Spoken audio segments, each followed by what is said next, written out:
few times tonight, and Yes. you said that without lineage you can't be a leader. Yes. Can you explain that? It's confusing because like in what I was taught is like leadership is sort of you're trained, right? Anyone No. can be trained. No. That is completely wrong. Leadership is given to you. You cannot train for it. By Allah. Of course. Then by who else?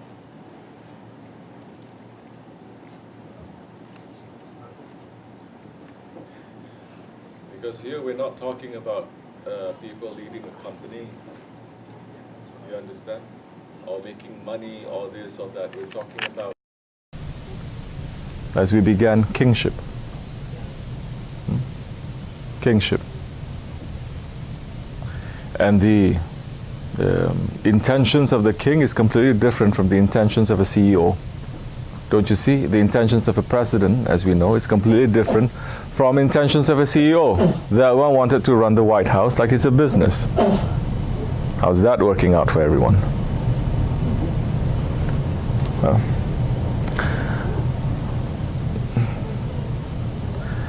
Hazreti Hassan alayhi salam, the grandson of the Holy Prophet alayhi salam. He was married 300 times. He married, he divorced, he married, he divorced, he married, he divorced. Who were the ones that he married to? They were all women, princesses, women coming from different kings, coming from different leaders, coming from different royalties all around the world. And they understood then, as they understood now, they understand now where that power is coming from. If you don't have the light of the Holy Prophet ﷺ, nothing in this world works if there is no light of that Prophet. You understand? This whole world, it is standing because of the love they have for the Holy Prophet ﷺ. Like I said, we cannot really enter into that, the Nakshibendi way. People are going to think that we're crazy. That's why Hazrat Abu Bakr is saying, I cannot even open this to the Sahabi-Kiram. They're going to cut my neck off. Hazrat Ali Karamallahu Wajhah, he saw the reality of the Prophet. Once. That Hazrat Uwais al-Qarani, we have Uwais here. Hazrat Uwais al-Qarani is saying, what you saw, Ya Ali, is one time. I see him every single moment in that reality.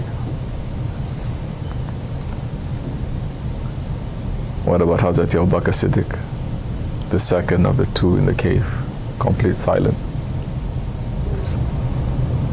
Heart to heart now.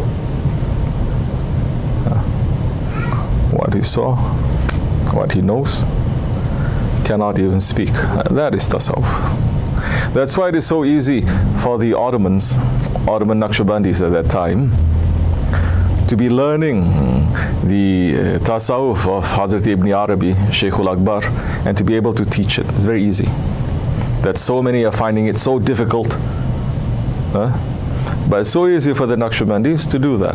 And they were holding on to the posts of the Shaykhul Islam, holding on to the posts of the major jamis, to make sure that everything is according to Shariat properly, so that they don't take something from tariqat and they go off, like so many times it happens in different parts of the world, especially in India. It is easy. So they were taking that light then. Shaykh Efendi had said so many times, every royal family in this world, it is connected to the Prophet ﷺ. It's not just Prince Charles or that royal family, no. If they don't have that, they cannot continue. So now, leaders, to lead what? To lead a nation? To lead a nation, the shepherd's training, the sheep cannot understand. The sheep don't train the shepherd. The sheep don't choose the shepherd. You understand? When you do that, everyone is going to be lost now. So no. And it is not training through these leadership seminars or this kind of stuff. No. Maybe the person may not know that he has certain qualities. The awliya Allah, they will pick him here and there to sit. That's not the same kind of training, but that is, it's not training to put leadership there. It is to unveil it. It's already there. It is to unveil it. It is to open it. Make the person to understand.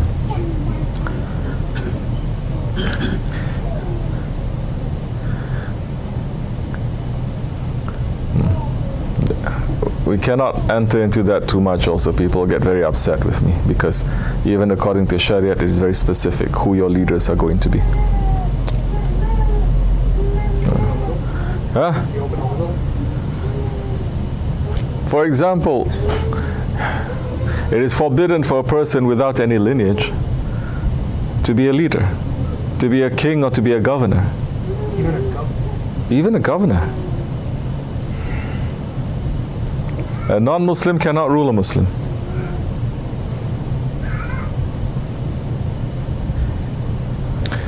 Even if you're Muslim, you're not coming from good lineage. You cannot. It has to pass through several generations before Islam really gets into the bones and the marrow of the person. You cannot just say, enter into Islam and suddenly become a scholar, or suddenly become a leader, or suddenly even become an imam. Tell you, people are not going to like this. But this is Shariat of the Prophet, that over 1300 years it is still continuing.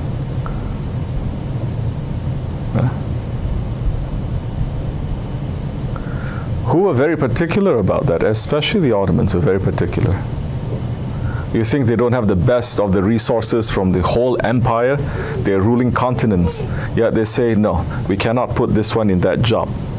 This one is for this job, not for the other job.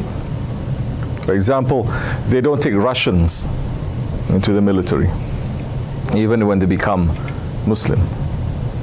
There is something specific in that race. They have the knowledge of the secret of how to use the different races. The Tatars, for instance, it is known what they are. You understand? But it's not popular these days. You're going to say we are bigots and we are racists because it's supposed to be freedom, no?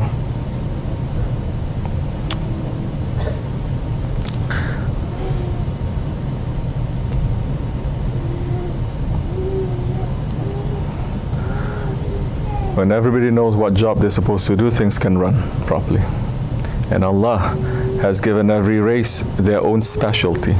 You don't have to run to see what the other one is doing. Discover what you are doing. Discover the secret that's given to you.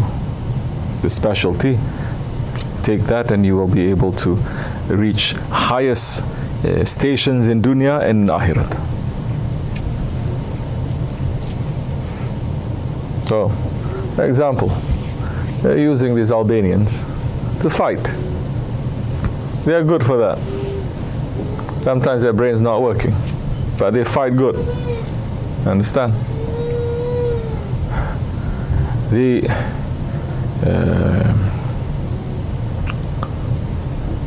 Armenians for different work. Arabs for different work. So it's important to know. But that is wisdom.